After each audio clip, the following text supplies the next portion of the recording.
Masaya mga kababayan yung ating Philippine Coast Guard. Bakit anya Mr. Maravillas? Sa kanila kasi mga pupunta mga kababayan, yung malaking share ng confidential funds na tinanggal kay Inday. Ang hindi lang masaya, siyempre, yung mga DDS kasi nawalan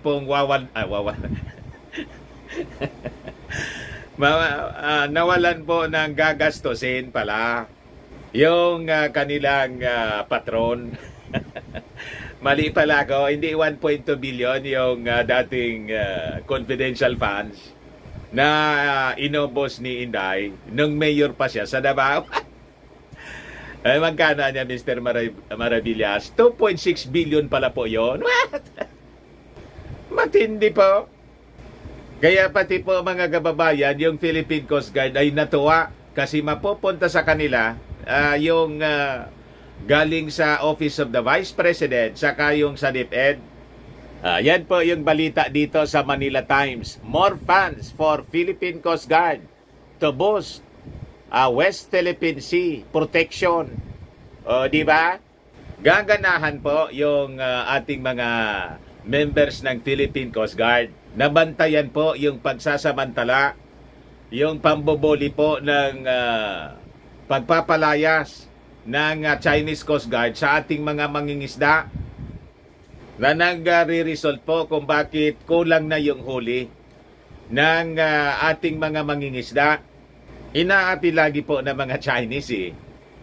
But before ko mga kababayan ibigay sa inyo yung full story, click subscribe muna dito sa ating YouTube channel and hit the notification bell para lagi kayong updated po sa mga makatotohanang balita. Like and share na rin po ninyo ng ating video at huwag na rin po ninyo mga kababayan na i-skip yung ating mga commercial ads para tuloy-tuloy ang pag-unlad ng bagong Pilipinas, the land of fear.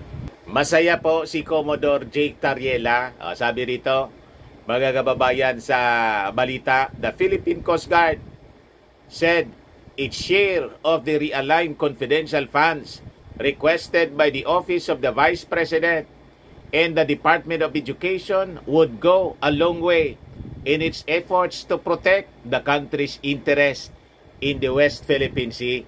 Di ba nakakatuwa mga kababayan itong mga developments? Tama yung decision po ng Congress. The function of the Coast Guard is very diverse anya. Since we are archipelagic country, there is a lot of allocation.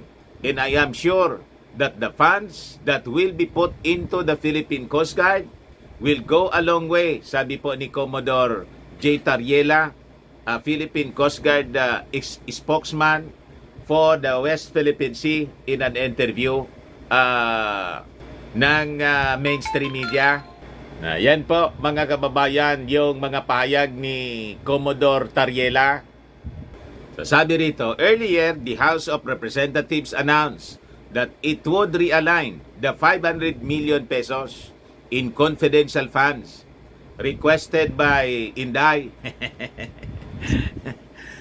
as part of its 2024 budget at yung 150 million pesos being proposed for the DepEd. Grabe po ang kwarta ng Pilipinas po. Kaya nga po, ang bilis lang po gastusin. 125 million po. 11 days. Nag-evaporate agad. Diba? This decision was made by the House of Committee on Appropriations after several criticism on the allocations of large confidential in intelligence funds to government agencies not mandated to address national security concerns. Lahat na lang mga kababayan gustong humingi. May idol kasi sila. May iniidolo mga kababayan na mahilig sa confidential funds. It said the confidential funds would be used for the confidential and intelligence expenses ng Philippine Coast Guard, ng National Intelligence Coordinating Agency, National Security Council, at saka ng Bureau of Fisheries and Aquatic Resources. Ito yung mga agencies, mga kababayan, na dapat talaga bigyan ng malaking pondo. Sa gitna, mga kababayan, ng walang tigil na pagsasamantala, pag-aabuso sa atin ng mga Chinese. So sabi rito, Tariela assured the public that whatever the Philippine Coast Guard anya will get from the realigned budget will be put to good use. Gagamitin anya namin sa tamang pagkakagastusan.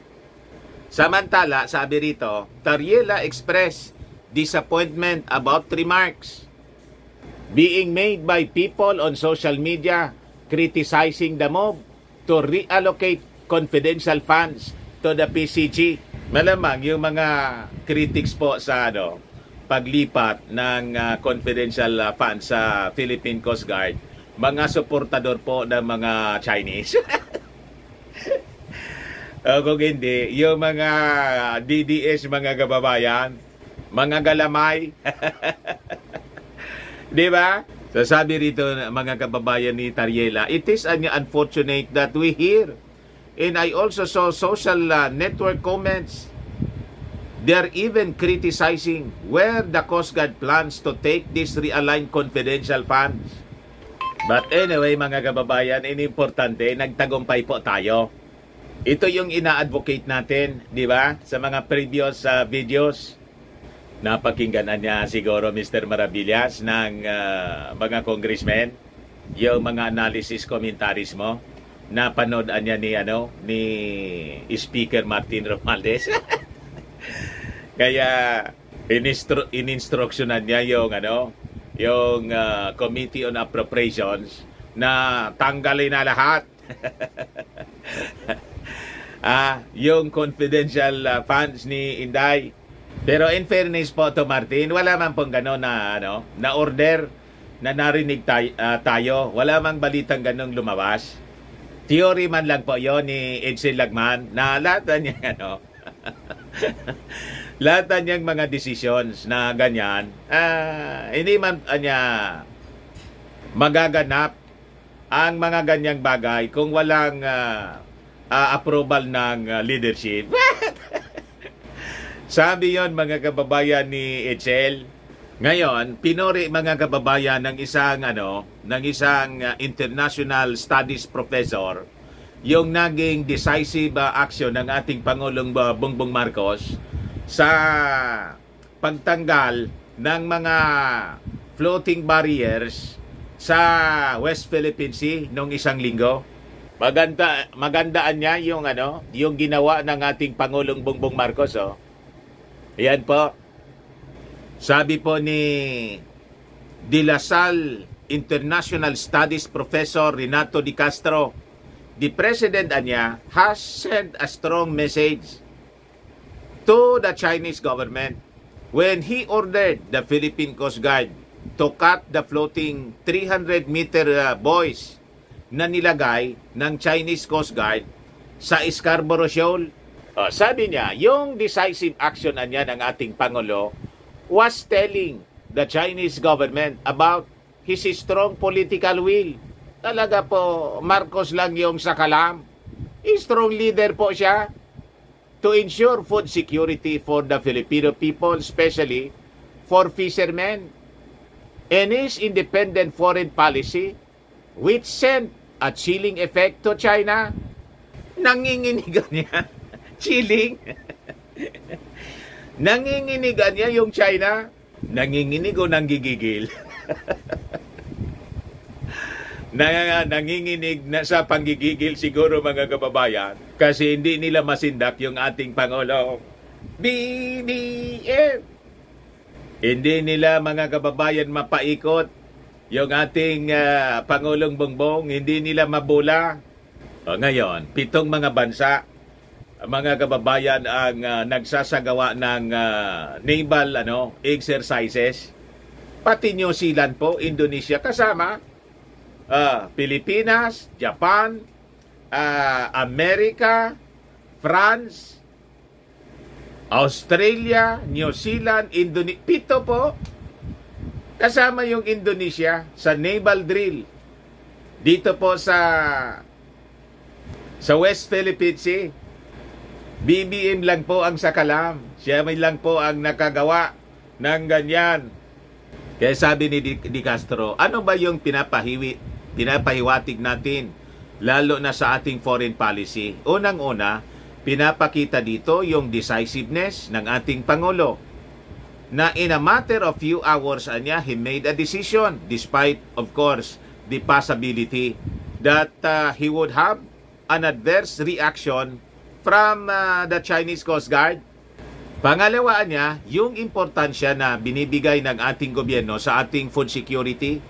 Madaming nawawala ng trabaho sa Zambales, hindi makapasok sa ating ating mga mangingisda. Part and parcel ng diet natin ang isda. Pangatlo, ang exercise niya ng tinatawag na independent foreign policy.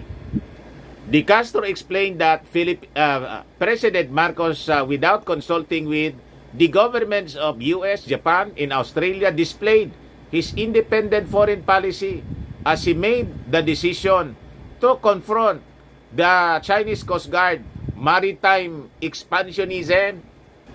So ganon mga kababayan. Kaya sa ngayon medyo natataranta sila. Based doon sa mga pronouncement nila, nagulat din. Nagulat sila doon sa desisyon ng ating presidente. They never expect us, to push back. So sa ngayon, ang ginagawa ng gobyerno ng China is trying to assure their public that they are still on top of the situation. Sabi po ni Di Castro. Ayos ba? Tingnan na lang natin kung ano ang next step na gagawin nila ng mga Chinese sabi po ng profesor. Di Castro stressed that the decisive actions ng ating Pangulo is dealing with the Chinese Coast Guard dito sa West Philippine Sea are a welcome development for the Filipino people, especially for the affected fishermen as they are now allowed to fish in the Philippine waters. Ngayon, mga dilawang DDS, mga minions ni Maudigs, sino ngayon ang totoong strong leader? Si Maudigs o yung ating Pangulong Bongbong Marcos? Di ba malinaw na kung sino yung strong leader? Malinaw na malinaw niya, Mr. Maravillas. Ayas? Anyway, baka lang mga kababayan na gusto ninyo itong itry. Firmax Firming and Lifting Cream, pinapahid po sa mga pulses and affected area. Mainam po sa paninigas na mga kaso-kasuan. Ito naman po, Automax Radiant Serum. Sa mukha naman yung application. Anti-aging po siya. You will look 10 years younger than your age. Sa mga cancer patients naman po, baka lang gusto ninyo itong itry. Nengxia Red Mix Fruit Drink. Hindi man po siya gamot, food supplement siya. Kaya lang, gawa siya mga kababayan sa goji berry. Yung goji berry may anti-cancer properties. O ngayon, yung mga inquiries ninyo po, dumiretso na lang kayo sa aming messenger sa Facebook para masagot namin agad. Ako po si Dante Maravillas. Bye-bye po. God bless.